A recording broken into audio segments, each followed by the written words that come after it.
Ever since film Hawkeye dirilis di November 2021, there is one particular scene yang cukup menarik perhatian audiensnya.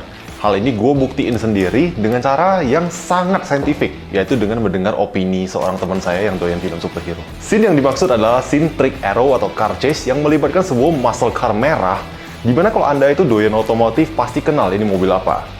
But, apa yang bikin mobil ini spesial banget? So, welcome ke Cakap Auto, dan ini hal yang perlu kamu ketahui kalau kamu ini anak mobil tentang Dodge Challenger. Nama gue Nico dan gue lahir di sekitaran tahun 2000-an, tapi ini namanya Dodge Challenger dan dia lahir di tahun 1970. But, ini bukan kali perdananya Dodge menggunakan nama Challenger ini.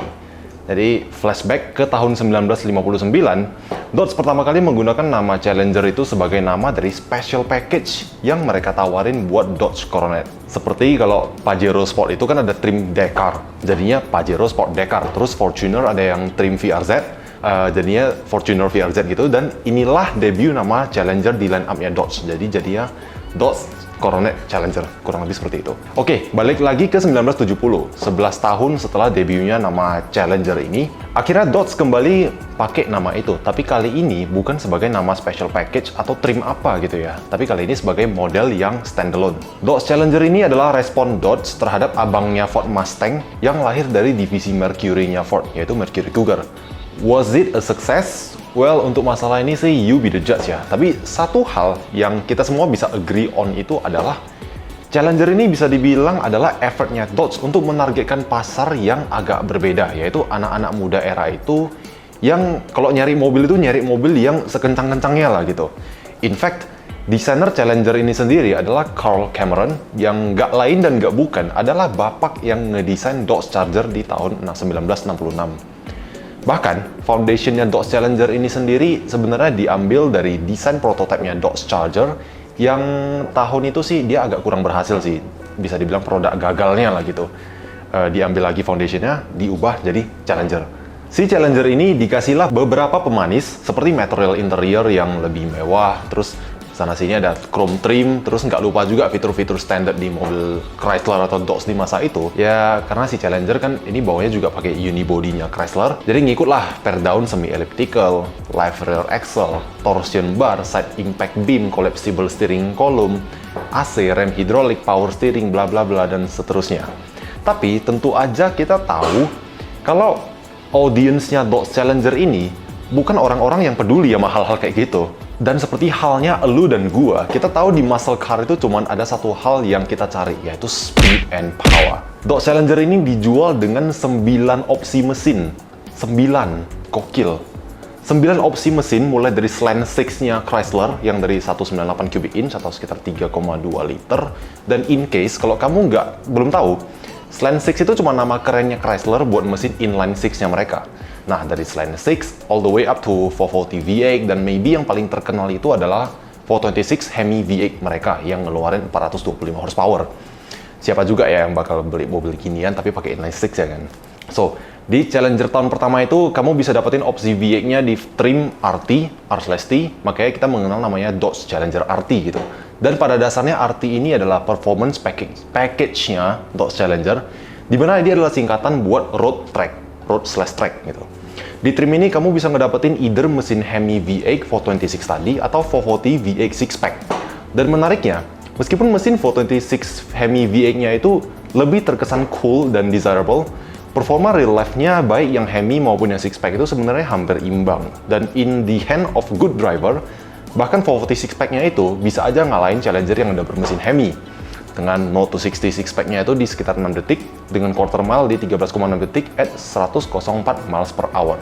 Dibandingkan dengan 13,4 detik at 107 miles per hour buat yang mesin Hemi. Dodge Challenger ini bisa dibilang adalah produk yang sukses besar dengan sales di tahun pertamanya doang mencapai 83.000 unit. However, unfortunately somehow di tahun 1971 itu tren pony car atau muscle car di US udah mulai ngereda, itu udah mulai menurun. Sehingga beberapa trim level seperti RT convertible-nya Challenger itu nggak diproduksi lagi. Dan meskipun opsi buat mesin V8 440 6-pack dan 426 Hemi-nya itu masih ada sampai akhir tahun 1971, tahun depannya kedua opsi itu juga nggak diproduksi lagi. Dan finally, setelah beberapa kali perubahan yang ngikutin safety standard baru dari federal government di US, di tahun 1974, produksi Dodge Challenger pun akhirnya dihentikan. Sad times. Gue ngomongnya pun jadi ikut sedih. But, tahun 1978, Dodge memutuskan buat nge-revive Challenger-nya.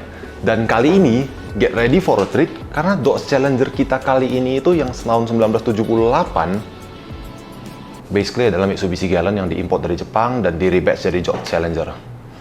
Ya, unfortunately, comeback-nya Dodge Challenger kali ini bertepatan dengan krisis minyak di US dan tahun di mana regulasi CAFE atau US Corporate Average Fuel Economy ditetapin yang pada dasarnya mencegah comeback-nya mesin-mesin V8 gede yang minum minyak itu kayak minum air. Ya, sepertinya Challenger di era ini nggak bakal gue mention terlalu banyak sih, karena I know Anda nonton video ini tentu bukan buat nyari muscle car yang irit kan, yang punya inline 4, 100 HP doang, ya meskipun mereka punya V8. But, I digress. Fast forward ke tahun 2006 di Detroit Auto Show, pada akhirnya setelah beberapa decade, Chrysler memutuskan buat unveil konsep atau prototype Challenger yang baru. Dan rumornya, banyak banget customer yang pada akhirnya secara pribadi nyuratin Chrysler buat mulai produksi mobil ini. Jadi pada dasarnya ini model yang high demand banget dan fans dari Challenger ini udah semangat banget gitu loh. Dan akhirnya 2 years later, their dream came true. Tahun 2008 marks the proper comeback of Dodge Challenger dan even better, semua Challenger produksi tahun 2008 itu adalah model SRT8-nya mereka yang dibekalin mesin 6,1 liter Hemi V8 yang ngeluarin torsi 425. Yang ngeluarin power, 425 horsepower.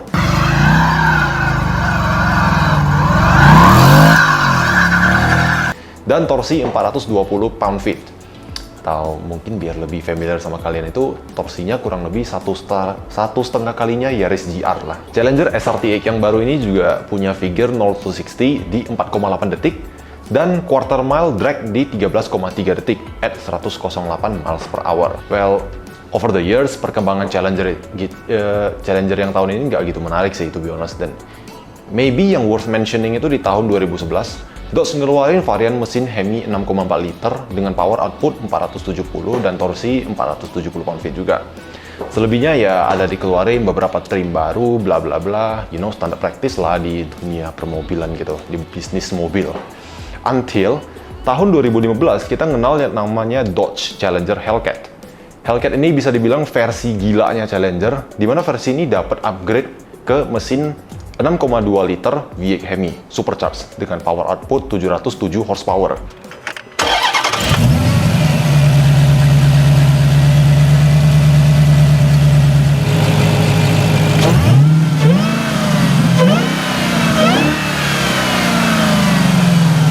Saking gedenya power output mobil ini, Dodge mutusin buat ngejual mobil ini dengan 2 buah kunci. Jadi lu kalau beli mobil ini, lu bakal dapetin 2 kunci, satunya itu yang hitam, satunya yang merah. Buat apa? Nah, jadi kalau misalnya mobil ini dinyalain dengan kunci yang warna hitam, power outputnya itu otomatis bakal dilimit jadi 500 horsepower. Sedangkan kalau pakai kunci yang warna merah, ya udah ketebak lah ya, dia bakal full power 700 horsepower. Nah, sekarang pertanyaannya gini, what's next? Apalagi yang bisa lebih gila dari Challenger 700 horsepower? Jawaban buat pertanyaan ini akhirnya kita dapetin di tahun 2018, di mana apa yang lebih gila daripada Challenger 700 horsepower adalah Challenger 840 horsepower. Ya, jadi 2018 Dodge ngeluarin varian barunya lagi, yaitu Dodge Challenger Demon. Challenger ini limited edition, hanya diproduksi 3.300 unit dengan SRP di 85.000 US dollar. Challenger Demon ini punya rekor 0 to 60 hanya dalam 2,3 detik. Imagine, ini lu berhenti, lu nggak ngapa-ngapain, lu nggak gerak. Dan sekarang lu udah 100 aja, 100 km per jam gitu. Drag time di quarter mile hanya 9,65 detik. Dan dengan Challenger Demon ini, kamu bisa ngedapetin beberapa item optional yang masing-masing hanya seharga $1. But maybe ya kita bahasnya di video lain aja ya, di kesempatan lain, karena gua rasa untuk satu mobil ini doang, si Challenger Demon ini doang, it deserves a video of its own. Dia perlu video sendiri sih, gua nggak bisa jelasin terlalu banyak di sini. But all in all, thank you for watching, karena ini menandain akhir dari video kali ini. Gue harap kalian bisa dapetin info yang menarik atau info yang berguna, dan gue harap kalian suka sama video ini. In which case, jangan lupa buat share ke teman dan family-nya kalian, dan buat yang belum subscribe juga jangan lupa buat subscribe ke channelnya ini. So, gue Niko, see you again di episode selanjutnya. Bye-bye.